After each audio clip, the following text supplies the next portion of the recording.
try my best to answer them. Who do we have here? Say hello, give us a wave, so I can just get acquainted. We also live on YouTube, Twitter, Facebook, and Medmentor's website as well, for if you guys want to join us on any other way. And yeah, sorry about the lateness. We just had a few technical difficulties. As I mentioned, it's been a couple of months since we restarted these weekly clinics. Hopefully we'll be back in the routine of it now. But yeah, so yeah, feel free to join us and ask your questions below, either in the comment sections or as question cards coming in. We'd really appreciate it. I'm just trying my best to help you guys out. Okay, so if you guys have any questions about, let's say, the BMAT or the UCAT in terms of the application process and stuff like that, what type of universities you think could be good for you for medical school, what to look in a good university, and anything of that sort, feel free to ask. And I'm sure that you guys have started on your personal statements as well, so, or you will start very soon. So any questions on those things, I think those are the go-to things right now in the application cycle. And for those in like year 11, maybe you guys are starting to think about what type of work experiences can I sort out as well. So these are things that are common to ask, and yeah, feel free to ask them. I'll try my best to help out. Okay, so I've got a question first from Noor. What do you think is the best online course for the UCAT, Medentry or Medify?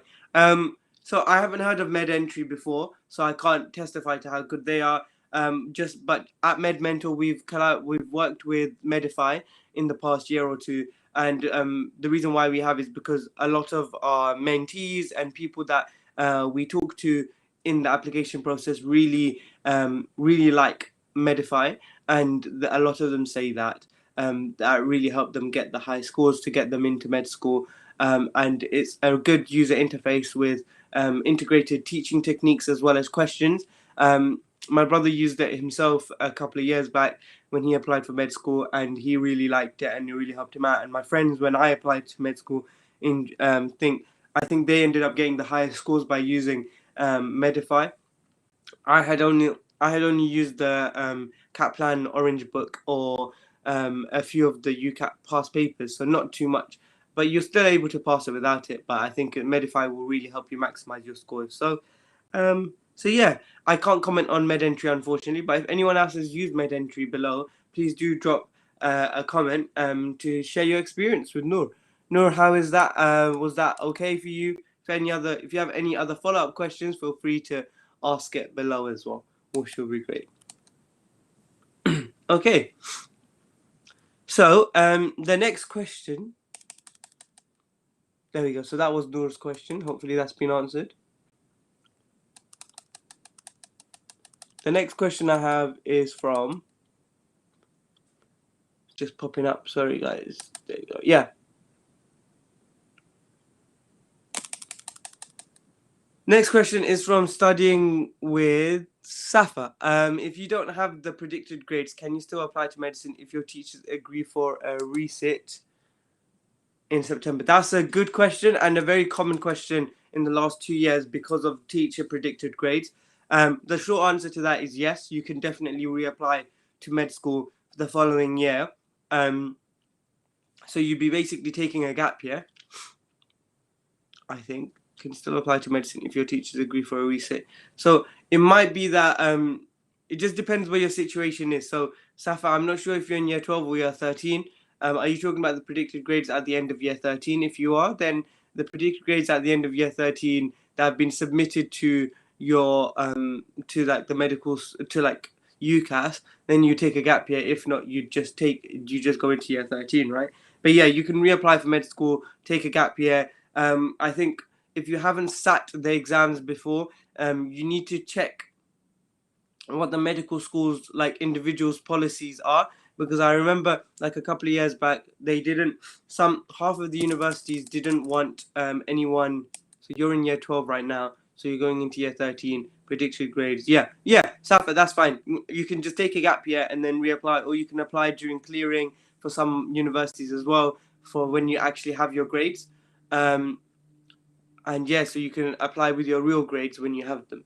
And I think that's not an issue, especially if it's just your first time of sitting those exams. So you can apply to all these med schools. So that's fine. What I do is I double check of like the medical schools that you're really interested in applying to, like one or two or three of them, maybe just giving the admissions department a call, tell them about your situation, and then just double check with them. But I'm sure that'll be fine. But that's one way to reassure yourself that, yeah, I can probably still apply. For example, if Kings say yeah to it, and then most likely the other London med schools like Imperial, you could check with them, and then if they say yeah, then most other med schools will probably have the similar vibe of what they're looking for in that applicant with that application. That's that. Okay, so studying with Safa, I hope I've answered your question to an extent. Hey guys, if you guys have questions, drop them in the question card box, or just drop them below in the comment section, and I'll answer them. If you don't.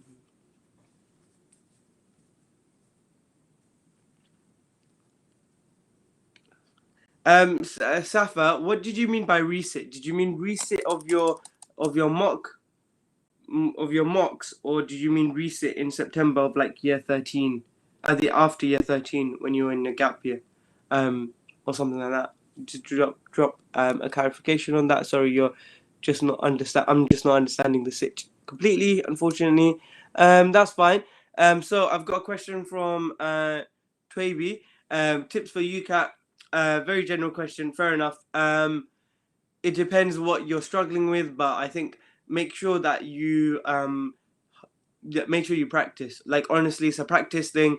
Spend at least 1 month to 6 weeks revising / practicing for the UCAT. It's a very tough exam, different format. Make sure you have the structure of the exam sorted in your head, because it's so different. You need to really acquaint yourself and be aware of time constraints, and be aware that you probably won't be able to finish the entire UCAT paper.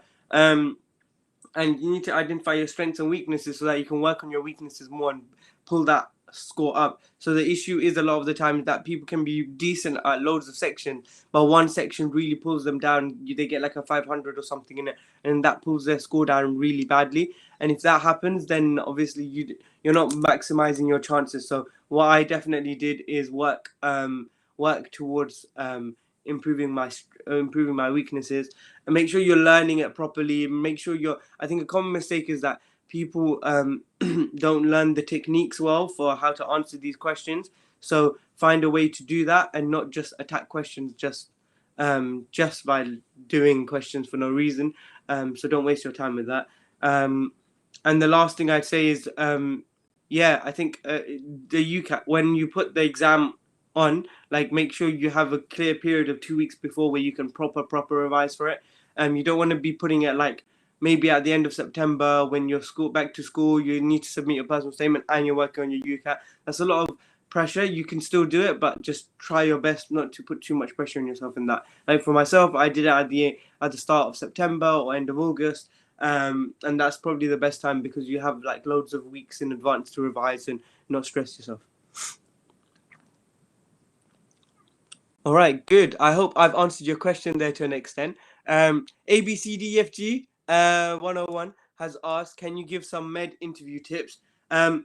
Yes, I can. Depends. Okay, I think most interviews nowadays are MMI / if they're panel, they'd be online.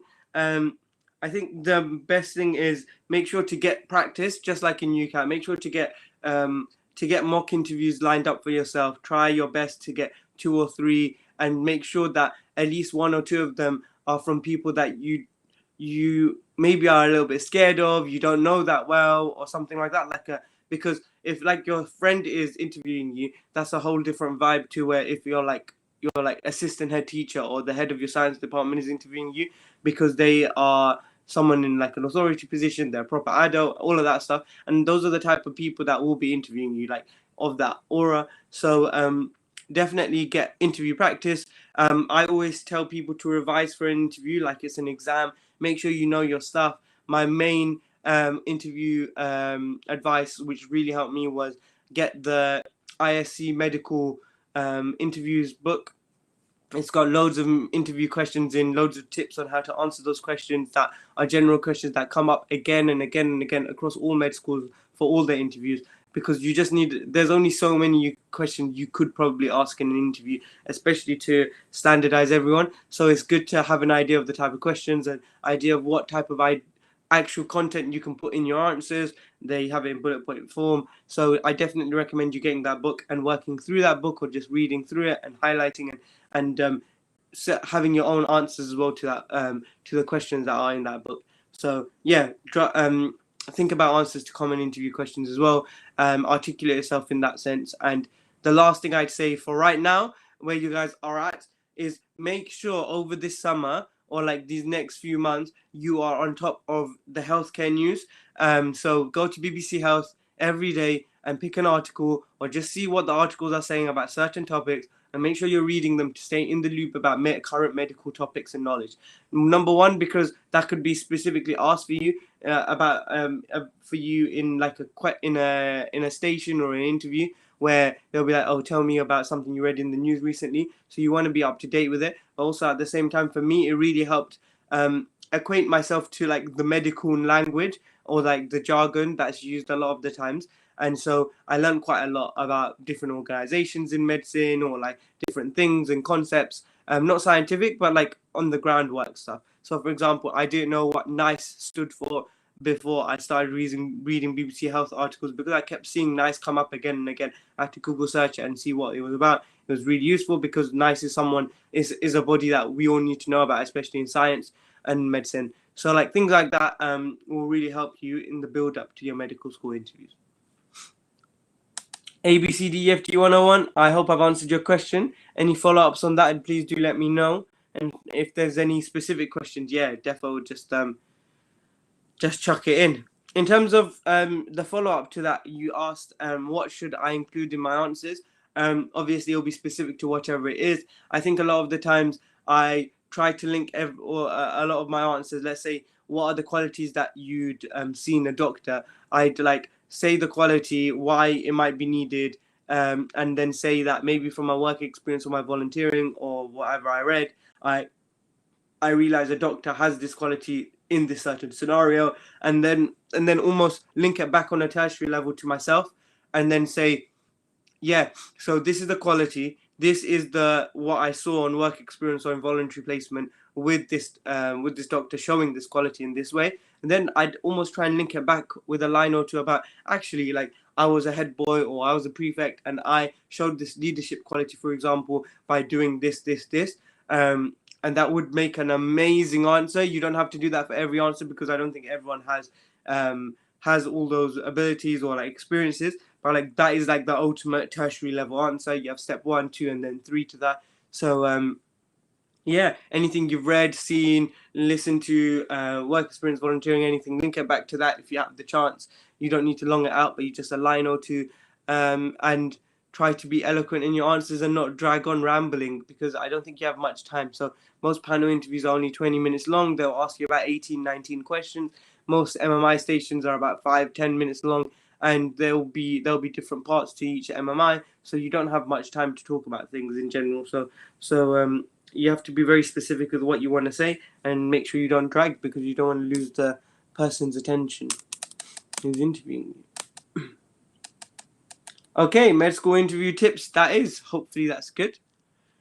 So, Studying with Safa has asked, how does clearing work for medicine? Do you still need to do the UCAT? Yes and yes. So, yes, as in clearing does apply for medicine. I think it depends which universities are available each year.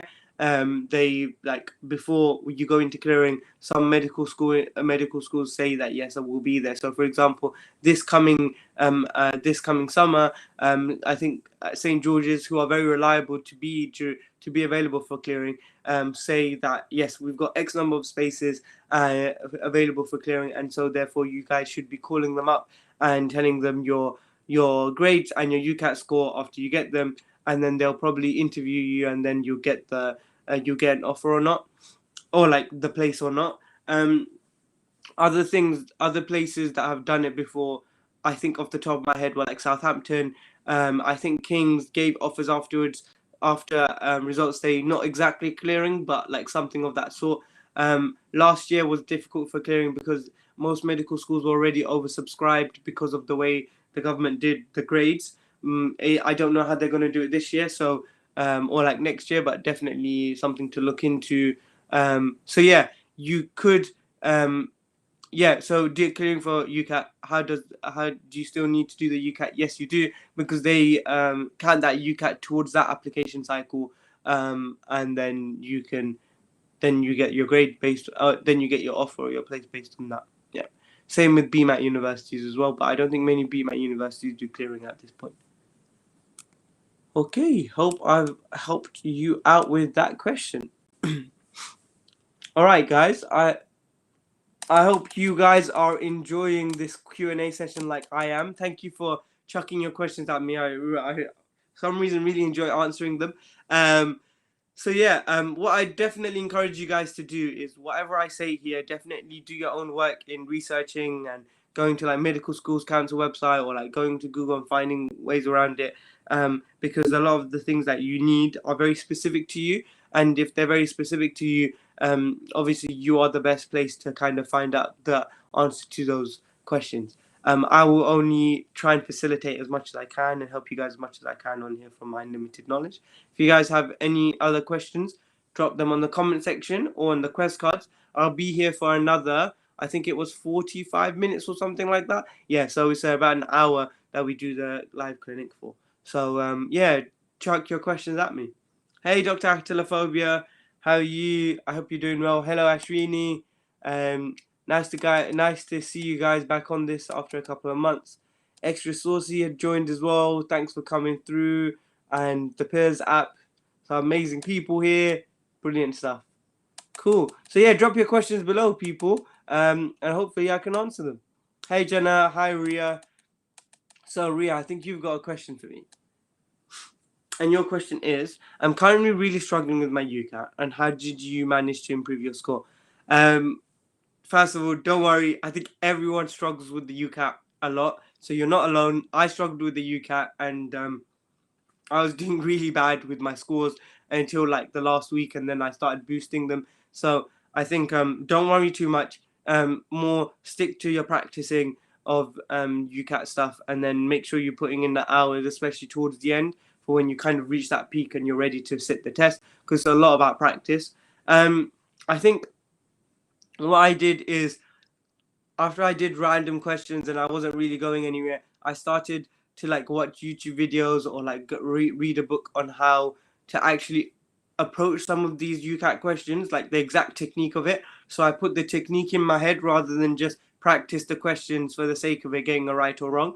So what I definitely recommend is go back to the basics on how you approach that certain type of question within that section, for example, and then see what the advice is of people, and then apply it to the question, and then apply it a couple of days later without having to review what was exactly said. So that's what I'd recommend in that abstract form.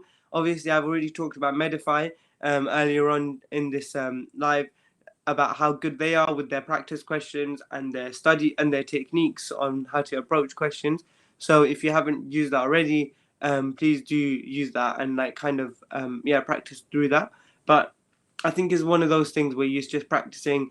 Don't get too stressed, because UCAT is very confidence heavy as well. If you just like make sure you're doing the right amount of practice, but don't overburden yourself. The way I saw it was, if I had 4 or 5 weeks, the first 2 or 3 weeks I'd get acquainted with the UCAT question format and the actual exam, because it's so different to whatever we've exactly done ourselves. The next 2 weeks I'd be practicing, learning a lot of techniques, and the last two and those first 3 weeks would be like only a few hours a day or alternate days when I had the time.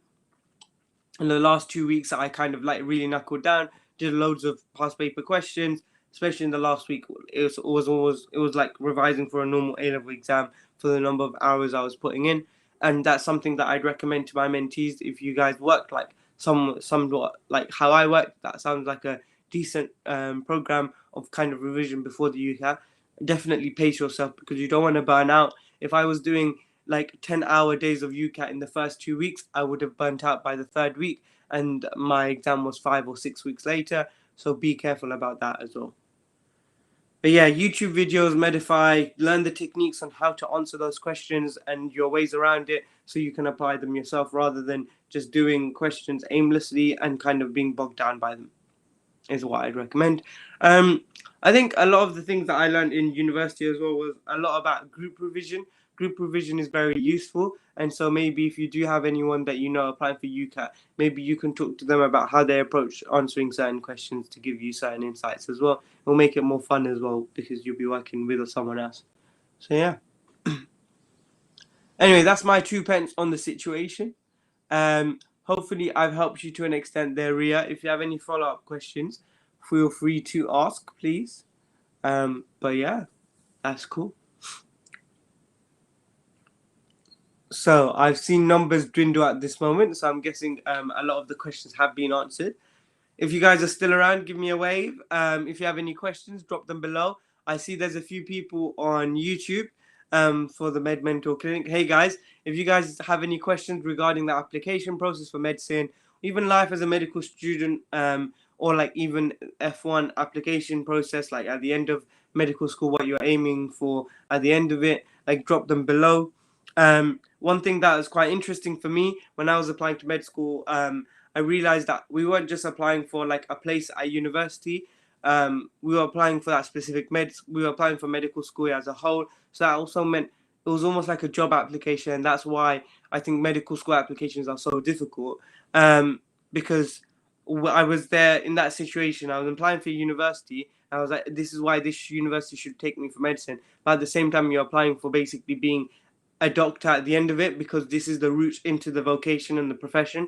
So it was interesting balancing my personal statement about what I'd like to be as a medical student / what I'd like to be as a doctor, and it's kind of twofold and the same thing. So yeah, it's good to have a good idea of what life would be like as a doctor, especially at a very junior level. So when you're doing work experiences or talking to doctors or volunteering, like or even medical students, just ask them those questions that you're intrigued about in med school life or life as a doctor itself. So definitely, I'd encourage you guys to do that, and that's a little bit of advice from my side. You're very welcome, Ria. I'm glad that I could be of help there. That's really good. Hello, Marie. Welcome to the Medmentor Clinic. If you have any questions, drop them below. I'll be here for another half an hour or so. So yeah, drop your questions below when you're ready, guys. Guys on YouTube, I can see you guys. Hope you guys are enjoying the session. Let me just see who's online. So we've got someone online on the Periscope app. So that's nice. Never used Periscope before. So yeah, drop the questions if you have them. And yeah, I'll be here for another half an hour.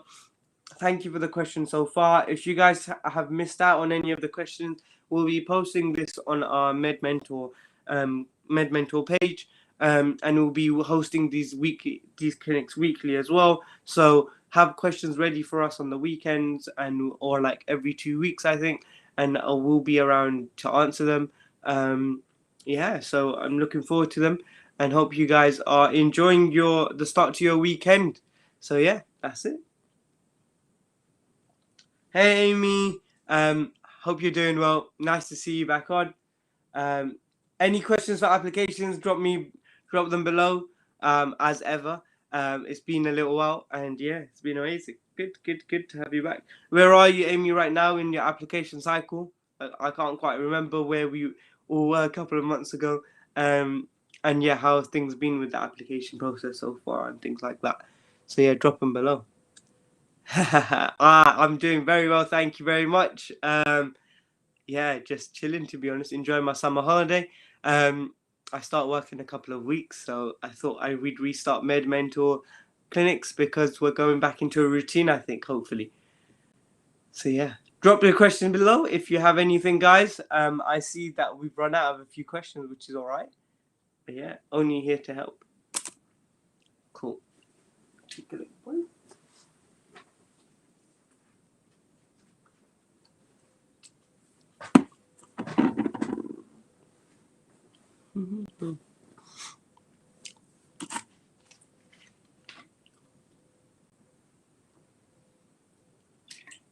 Wow, okay, Amy, so it looks like you've done quite a bit there. Wow. So it's been an interesting or hectic last few months, I guess. Are you able to chill at the moment to an extent? And like, yeah, hopefully you guys have some sort of summer in the next few weeks. Definitely take some time off, but that's amazing. So well done on the EPQ. I remember you were working on it before, so so that's really good that you've got onto it. Started UCAT prep. That's amazing. That's good stuff. What are you using for UCAT prep at the moment? And any questions on it? Yeah, drop them if you need them. And yeah, good timing. Mid-August. Perfect, perfect. So you've got, let's say it's July now. You've got a month and a bit. Yeah, so or month exactly. So it's perfect timing to start work on it. I like the angry face. It is definitely associated with UCAT, but that is what it is. We just got to do it. And yeah, perfect. The first personal statement draft, I think, is the most difficult. And after that, you just reiterate draft after draft after draft after draft. Like, it's very long. That is how it is. Yeah, definitely. I would definitely tell you guys how FY1 is. I'm sure it'll be a good mix of madness, a lot of fun, and not so great times as well. Starting at the bottom of the food chain in working life, but it sounds good. Yeah, good. I probably shouldn't be chilling, but I've spent the last 2 days on Netflix, so I probably should be productive soon. It's okay. It's okay. Enjoy some relaxing moments. It looks like you've got a lot done in the last few weeks. Have you had any mock exams already? Do you have like predicted grades and stuff like that that you guys need to worry about? Mainly Medify, good stuff. Yes, yes, yes. I'm glad that you're using it. Hopefully, it does help you, and I'm sure it will. Any idea of what type of universities you want to apply to, Amy? Or any universities that you've kind of shortlisted in your head? A piece of advice that I took on board from people in LDS was to apply smart and not with your heart. So there's more that look at the strengths in your application, and like different parts of it. So and then have a look at the strengths and then apply that to which med school that will most suit. So for example, if they're looking for a high UCAT score and you've got that, then go with the high UCAT score universities because you have more of a chance to get that interview. Or if you have high GCSEs or like A levels and they put weighting more on that or personal statement work experience, like have a look on their application, have a look on their websites for like in-depth application stuff, and definitely look around like properly. I remember I shortlisted all the universities that I wanted to go to. Yeah, and then I was like, yeah, from that, what do I do? So I made a portfolio in each university, so definitely worth looking at. Done my mocks and got a predicted double A star A. Wicked, amazing news, celebrations time, amazing. That's good stuff. So with that, you can apply anywhere, and that will be very good for your application. So well done on that. That's huge. Done a lot in the last few months. I'm really impressed. That is a very productive last few months. You deserve those few Netflix sessions. Did definitely Imperial UCL as my BMAT one's good. Then Southampton, either Bristol, Cardiff, depending on how that UCAT goes. Perfect. That sounds really, really good. A good mix of BMAT and UCAT, and clearly a few aspirational universities, ones that you'll probably like to get into, and someone like, and maybe even a backup in the way of like kind of ranking the four that you apply to. Again, the best thing about medicine, but also the worst, is that you only need one offer to become a doctor. And so, if any of you guys get those offers from one place, that's all you need. You don't need to worry about the rest of them. That's how it works. Good, good, good, good. You've got in the back of your head applying for things strategically, which is great to hear. That's exactly how we should be doing it, which is great. All right, good, good, good. Hey guys who have just joined us, if you have any questions regarding the medicine application cycle, drop them below. So far we've talked about UCAT, a few personal statement stuff, how to prepare for interviews, and yeah, just things specifically to do with medical school applications. I'll be here to help you guys out. My name is Tafsir. I just graduated from UCL Med School, and I'm a newly qualified F1 doctor starting in a few weeks. So any questions you guys have about medical school life or life as a doctor as well, please feel free to drop them below. Be happy to give my perspective as well. All right, cool.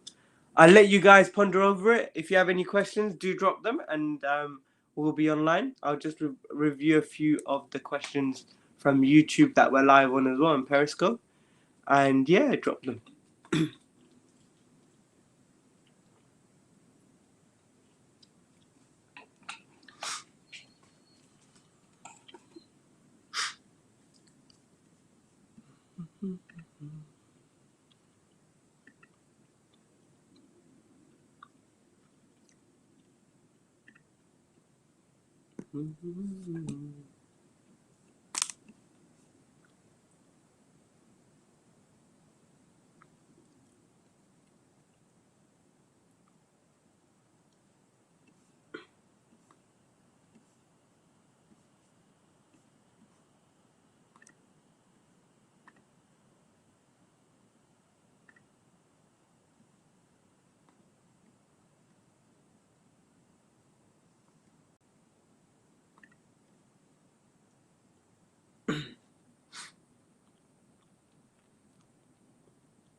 Hey Amy, all right, cool. So your question is, do you have any tips for BMAT revision?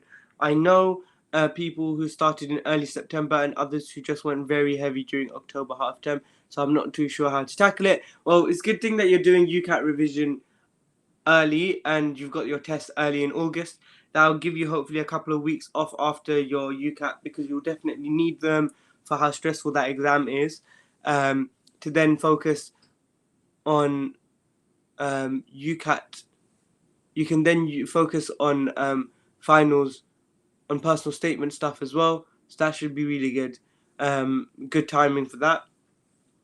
In terms of what I say is, as soon as you've done your personal statement, which is normally end of September, most people start BMAT revision properly. So it's basically the whole of October that people work for the BMAT. A lot of the times we sacrifice a lot of the work that we have at university, at school. So A-level work, you kind of come back to it after doing the BMAT properly. So you start your work, your proper academic year in like November, when you're putting notes in and stuff like that, because your exams are quite late on. They're in like May. You don't have any January exams. So but you might have mocks and stuff. So it just depends when your mocks are. What I'd say is definitely spend the whole of October revising for the BMAT very well. 4 weeks I think is enough if you're spending every single evening in the first few weeks of October, and then the October half term to double down on it and spend like hours and hours in a day. I think that would be perfect. I think as soon as you have some time off and you'll be working for the personal statement the whole of September, and don't underestimate how long that is and how difficult that is sometimes as well. There's a lot of drafts you're going to need to do. So if you can balance doing the personal statement with, let's say, the starts or the introductory parts of the BMAT work, let's say in the last 2 weeks of September, yes, feel free to do so. But if you don't, that's fine as well. Because yeah, BMAT, I think October is the main time to work on it, the whole of October, and then double down on the half term. Hope I've helped there. Any specifics to that one? Yeah, drop them below anyway. Should we run for head student if we have a chance? My answer to that will be yes. If you have a chance and if you want the role, I think the important thing is, do you want that extra responsibility? I think I knew a lot of people who applied for prefect roles, for example, just to have it on their personal statement, but they really hated the work to be done as a prefect, and I realized, or they even realized, was they did it more for the title and the name, so that they could put it on a personal statement to get into uni rather than the actual work. And then what happened is that they didn't enjoy the year of doing that prefect work, and so then like it wasted a lot of their time away from like studying for A levels or applications or exams and stuff like that. So if you don't want it on that extent, don't do it. However, if you're inclined to wanting that responsibility, you really want to do the job. Like for myself, I was head boy, and I definitely ran because I really wanted to be head boy for a long period of time before I got into sixth form. I was like, yeah, I really want to do this. I want to make a difference in the school and kind of be in a leadership position to be able to impact and have some change in the school and do something. And it was really nice to also have that recognized in my personal statement and my applications. I even talked about it in an interview. And I gained a lot of experience and learning from it. Like, I was able to talk about in interviews how I was in charge of large scale events for charity within my school, kind of organizing a whole prefect team as well as 350 people within my year as well, and kind of organizing things for them, whether that be prom or hoodies or like events to do with charity. That was really key experience to draw on. That not only was great for interview and for personal statement and even for med school in general, but like in university, I really drew on those components that I'd learnt in that position to then take on positions in societies as president or as treasurer. So it really helps later on in life as well. You'll be quite surprised to hear. So yeah, Dr. Atelophobia, those are the two pence to the coin. What side are you kind of leaning toward? Are you kind of feeling you want to do it for the personal statement, or are you kind of feeling that you want to do it because of the role itself and the responsibility you get? Obviously, it helps your personal statement along a lot, but obviously, if you don't enjoy it, there's a lot going on in year 13, a lot of stress, especially because you're applying for medical school as it is. So you don't want to kind of add something that you don't enjoy whatsoever. So that's what I'd say. Good. Hope I've answered that question. And yes, the short answer to that question is yes, you can write about stuff that you did in year 11, year 10, as long as it's kind of relevant. You really want to do it. Perfect. Amazing. Definitely do it. And you're just nervous for the speech. I'm sure if you just write a good speech that you're happy with and you keep practicing it, have the speech in front of you and basically just read it out, but whilst using eye contact with the audience. So I did a hustings, so like a speech that we then got had like questions after. It was obviously very nerve-wracking, even for me who was quite confident in speaking. But I remember putting in a few jokes in my speech. I remember typing it out. I remember drafting that speech in like a couple of hours. And then after I had that speech, I basically had it in front of, I practiced it a lot of times in front of my friends and stuff. And I got like certain sentences that were difficult to kind of get my message across. I made them better. And then so it was more just practice more than anything. Then I was really prepared for that speech. So I didn't go into the speech and then just start waffling just out of the bat. I really had something solid written out. I then had that in front of me during my speech, so that when I was reading the speech, I was reading it and I was making eye contact after every sentence and kind of getting my message across to the audience. I definitely recommend that as the way to do it. Hopefully, I've helped to an extent with that one, guys. Good. Thank you for your question, Dr. Atanophobia. That was really interesting. And good luck for applying for head student. I hope you get it. Even if you don't, I hope you got like a prefect role or some sort of responsibility, because it sounds like you really want to do something in school. And it will be great for your application as well. So yeah, definitely recommend. Good stuff, guys. All right, guys. Feel free to drop your questions below about the application process. My name is Tafsir. I'm a newly qualified F1 doctor who just graduated from UCL Med School. If you have any questions on the application process, drop them below, as I've helped people for the last 6 years to get into med school. And I've been on the UCL interview panel as well. So anything to do with those things as well, feel free to ask. Happily, I'll answer them. We are also live on YouTube and our Medmentor website and all those things. So feel free to drop there and join us every other week now that we're going to be doing this. So yeah, drop your questions below.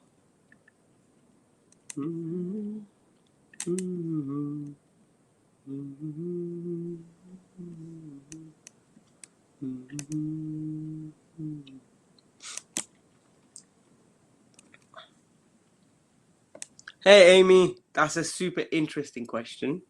You know what I've realized? So I've given my personal statement to a lot of people who they to have a look at, to use almost as a base template for their own. I've worked with other people on their personal statements as well, and a lot of the reason why I worked with them is because I thought that my personal statement was pretty good and helped me get a lot of interviews. And I was told by deans of admissions as well that my personal statement was of a high standard. So that was quite nice and reassuring to hear. Well, after my application process when I applied to med school, so that was a short answer to that question is probably nothing. I wouldn't change anything in it. I was very true to myself in what I put in. I put in a lot of work experiences that I did. I did a lot because I didn't know what was enough to get into med school back in the day. So I definitely put in a lot of the work experiences I did, linked it really well to things that I had done, whether that was as a head boy or volunteering roles or extracurricular activities that I did, and I kind of linked my reflections very well. And that the key to that was I was very happy with the reflections that I took from each of my activities that I had done.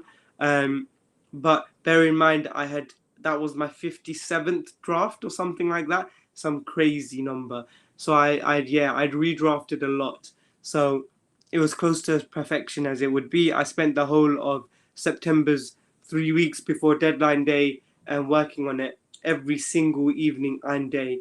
I had spent redrafting that personal statement. Oh my god, what a time to be alive! That I think that became the most stressful part of the application process when it really shouldn't have been for me.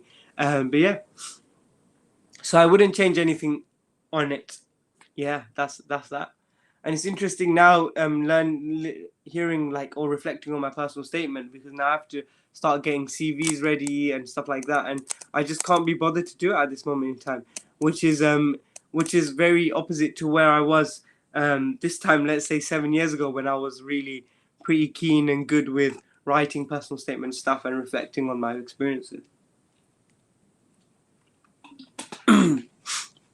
I think definitely bullet point the experiences that you've done, and like really spend time on everything that you've done in the last 2-3 years, because you'll be surprised about the things that you can talk about in the personal statement. So for example, when I really did deep reflections, I realized that I'd like been part of the debating society and debated on a medical topic like earlier on in like year 12 or something.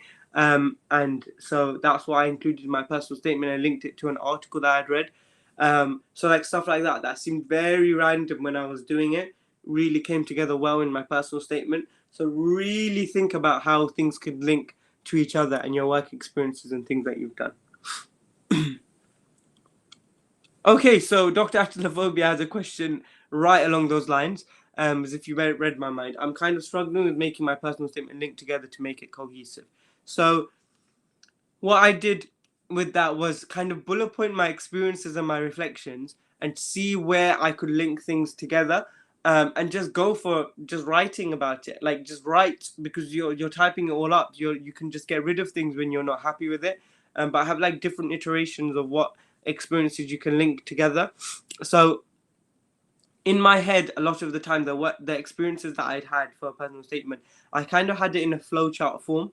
So, for example, in my personal statement, I had a paragraph devoted on oncology as a topic, because I really enjoyed like cancer as a scientific topic in biology, and so that was kind of my first line into my paragraph. And then the second line was that led me to kind of reading a book about cancer research. So it was called The Immortal Life of Henrietta Lacks. I'd learnt about a lot of things about cancer, especially cervical cancer that the person had, and I found it interesting how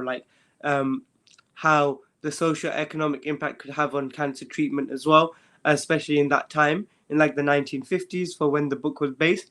Then I linked that to, after that, I had applied for the unique Oxford Summer School in oncology, and then I had learned specifically about the interesting concepts of cancer, the hallmarks of it, and how kind of these ever dividing cells make such an impact on someone's body, which then made me realize that actually I saw cancer patients in real life on my hospital work experience.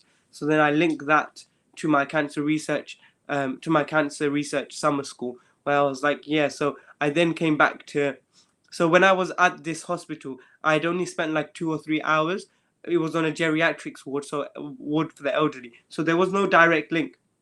But on my reflections of my hospital work experience, I realized that I'd basically only seen elderly patients who had psychiatric conditions on top of their normal illnesses, their physical illnesses, And then the second thing was that I realized I saw a lot of patients who had cancer and were dealing with it on top of other illnesses as well. So that was what I was able to link to my summer school, which seemed so random, but then I was able to make that link because I reflected very well on that hospital work experience. Then after I'd reflected on the hospital work experience, I then linked it straight to my the stuff that I saw in mental health, how like 60% of the patients on the ward had some sort of mental health illness, whether that was anxiety, depression, or pre-existing conditions like schizophrenia. And so I was able to link that and then realize how important mental health was on a holistic approach to medicine. To have as a holistic approach to medicine, not just treating someone's physical comorbidity, but also linking that back to someone's holistic point of view with like their day-to-day life and their mental health and well-being. So in a nutshell, that was one paragraph that I had on cancer research or oncology that I linked very different topics on, starting from scientific biology basis, ending with mental health linked to it, and in the middle having an interest on like cancer on the patient and their impact as well. So that's an example of how I made a paragraph cohesive and linked to each other. You don't have to have every single paragraph linking with each other. It's just more within that paragraph. You don't want to be randomly just saying, "Oh, I did this, then I did this, then I did that." You want to kind of link it so that when the admissions tutor reads it, they're like, "Okay, this person didn't do work experiences for the sake of it. They did it because they were quite interested in medicine in this specific branch, maybe a little bit." And so they were very inquisitive, and that makes them think that you have a very inquisitive brain, that you're really interested in medicine for the right reasons, and like you tick box what type of experiences you've had as well. Dr. Atelophobia, I hope I've been able to help you with that question. Hey guys, thanks for joining us. My name is Tafsir. I'm a newly qualified junior doctor for the NHS. If you have any questions regarding med school application process, please do drop them below. I'm happy to answer them. I've got another 15 minutes before we head. These are the Medmentor clinics that we do. We haven't done one for a couple of months, but now we're back in the swing of things. I think we'll be doing it once every 2 weeks. So please do feel free to tune in and see all the stuff that we also have on the Medmentor website. We have a lot of things from blog posts to help you guys with applications processes and seeing new things on the news and healthcare in general. We also update our Instagram and our social media a lot of the time, so feel free to look for key updates. Hopefully we'll help you in your applications process. And the best thing about us is that we're completely free. We're run by medical students, so we're here to help you guys as much as we can because we've been in your position and we know how hard things are. So a short answer to your question, Lucy Smith. I think it's 4,000 characters from the top of my head. Am I right in that for the personal statement? Anyone want to comment below of what they found out? Yeah, from what I can remember, it was 4,000 characters, including spaces, which is roughly one A4 document on Microsoft Word in size 13 font or something like that. Yeah, something like that. So it's basically size is 4,000 characters. You can check 4,000 characters on Microsoft Word by kind of highlighting the entire document, but it really comes down to basically just one piece of A4 document paper. Lucy, that's the exact thing. When you end up applying for UCAS, you have to then copy and paste your personal statement from the Word document onto the UCAS kind of form online, and then they'll give or take a few as well. So just have a look at that. I'm loving the hearts that are coming through. I have no idea who they're from, but thanks very much. Absolutely loving the love. Thank you for your answers below as well, guys, for helping me out with that. I haven't applied for medicine in 7 years, so I think I'm a little bit outdated with every specific, but hopefully can still help. Also, how do we actually reflect? Do we just say what we learnt? Can you please give an example? So I think hopefully I've been able to give an example, Dr. Atelophobia, from my paragraph where I was reflecting. So it was kind of what you learnt, kind of what you saw, kind of what you took as an insight. So like one deep reflection that I had in my personal statement was on the topic of death. So I found it quite interesting and weird at the same time that as doctors, we work to kind of prevent death, but we have to be able to deal with it on a day-to-day because it's inevitable. And I remember quite literally saying that line in my personal statement because that's an insight I took after doing work experience or volunteering at a hospice where death was all around me because it was a hospice for terminally ill people at the end of their life. And I also read a book about life as a junior doctor and how one of the doctors approached the topic of death and found it very kind of distressing initially, and then later on realized that as a doctor you could end up having like almost like a stone heart in terms of being very immune to death, and then realizing you don't have enough empathy at the end of it. And so these were things that I was struggling with, and I kind of got across in my personal statement, and those were my reflections from the book, then the hospice volunteering as well. So it was something. It could be something that you learned from the doctor. It could be some insight that you took away from it, from what you saw from the doctor. What did you take? So, for example, you might not need to learn. You don't need to say that you learned an entire cardiothoracic surgery if you ever saw a surgery like that. You're more like, actually, I realized, and this is the reflection, I realized how important manual dexterity was as a skill for a surgeon, for them to be calm under pressure where things were going wrong in the surgery, but they were able to work well within a team and have a cool head to be that leader to get through the tough time during that surgery, to then go to the other side and achieve that good end outcome for the patient. These are things that you have kind of learnt and took as an insight, but they're more like practical skills and like qualities and key skills that you've taken from these work experiences rather than learnt in terms of specific biology, chemistry, science stuff. Dr. Atalphobia, thank you so much for your questions. They've been very insightful. If anyone has any last questions, drop them below. We've got another 5 minutes probably left before I head up. But honestly, thank you guys for your questions. It's been a great start to the weekend. Thanks to you guys. And lovely to hear from you guys. If you guys have questions in the next few weeks, do save them up and get ready for me to come back on, hopefully in 2 weeks' time, where I can address those questions of yours, and hopefully we can talk about whatever you guys want to do in terms of the application cycle from UCAT, BMAT, personal statement, interview, you name it, life as a medical student, life as a doctor. So drop them below or wait until the next 2 weeks when we come back on, and hopefully you'll have a few more questions. Great, thank you so much for I am a med. I am med. Tom, thank you so much for your question. At interview, would admission tutors be satisfied if you recall the same experience that you've mentioned in your personal statement? Yes, they will be more than fine. Or would it be best to reserve a few new experiences for the interview exclusively? No, put every experience you have on the personal statement as soon as you can, like right now. And you don't need to save anything for the interview, more that you'll be building. So you got to remember, the personal statement is only 4,000 characters, including spaces. What I saw each line of my personal statement as is a window of opportunity to expand on in interview. So whatever the reflection is, that's fine. That one line will be added on the personal statement, but you can't have 4, 5, 6 lines of reflection for one specific point or experience or something that you've done. What you realize is having that one line will be there for the personal statement, and it'll be a way to kind of then develop on that in the actual interview itself, because you literally can't articulate all those reflections in just one line. So don't worry about have you got enough for the interview, because you clearly do, because you're going to have to build upon those points anyway. Just make sure that you have reflected on it and put it in your personal statement, but be wary that if you put that as a point, you need to be able to kind of expand on it a little bit, kind of explain what you mean in that sentence. And that's what you're kind of reserving, because you can't write that all down in a personal statement because you don't have the characters for it. In terms of the experiences, obviously if you've had another experience since you wrote their personal statement and then before the interview, obviously that you'll have in reservation anyway. But if you have that or not, that's up to you. That's not really an issue.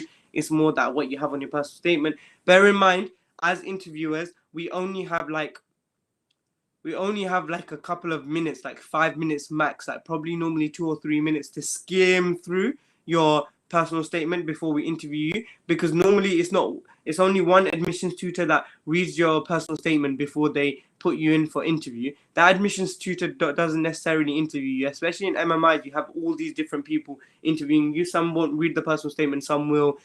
Some won't do it properly because they don't have the time, especially if you're in MMI or even panel interviews. So just go in as if they haven't read your personal statement, and or like read it properly, because they have definitely not read it properly, or take good 10-15 minutes to read it inside out, and no one has that time. So yeah, and that's just an insight from an interviewer's point of view. Hope I've helped there. Grace, hey Grace, would you break each work experience into a separate paragraph?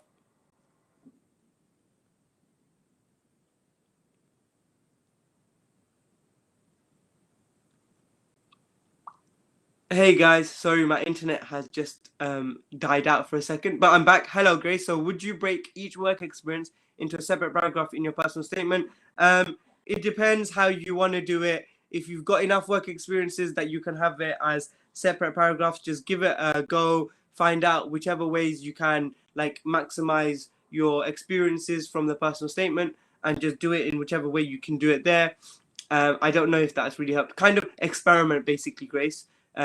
Try and just have the points and then expand on it and then link things through. I kind of did it like each work experience to a paragraph, but it wasn't my main focus. Each paragraph had its own topic that I kind of had a flow diagram approach of linking work experience with volunteering or stuff that I'd read or seen or done. So kind of it's more about linking things to each experience. And can you place your extracurricular with the work experience if it's linked rather than placing it towards the end? Yes, you definitely can, Grace. But one thing I'd say is definitely have your last or second to last paragraph at least 1, 2, or 3 lines of like extracurricular stuff, just to make it obvious that you've done extracurricular work. And then any extracurricular stuff that you can link with the work experience, feel free to do so. But even in that extracurricular paragraph, you'll be linking back to qualities of a doctor or even some work or some experience or something like that.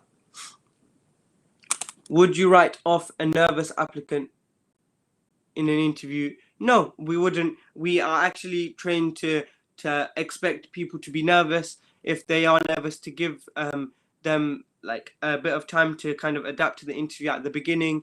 And kind of it makes sense because you guys are 16, 17, like when applying. It's 17, 18 when you're interviewing. That's a really young age. Like, what life experience do you have? This is probably your first ever proper interviews ever.